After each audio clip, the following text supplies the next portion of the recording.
Баршаңызға қайырлы күн. Бүгін біз өте дәмді және де дәмі ерекше күншуақ салатын дайындаймыз.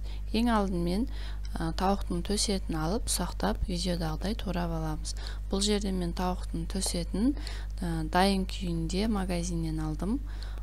Содан соң жұмыртқамызды, керек заттарымыздың барлығын алдын ала ұсақтап турап аламыз. Жұмыртқамызды видеодағыдай ұсақтап турап аламыз.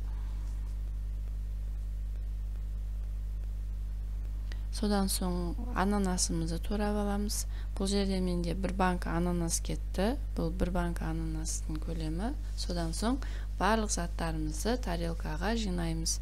Тарелкамыздың ортасына стаканды қойып, ең алдымен турап шыққан тауығымызды орналастырып шығамыз. Үстінен майонезімізді жағып, содан соң туралған жұмыртқамызды орналастырып шығамыз.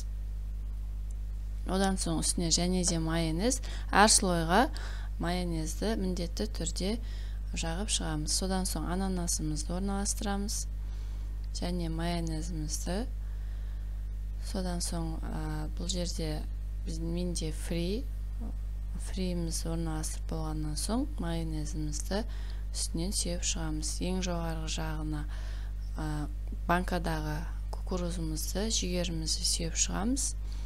Ортасындағы стаканымызды алып, жоғарғы жағына чипсимен әсемдеп шығамыз.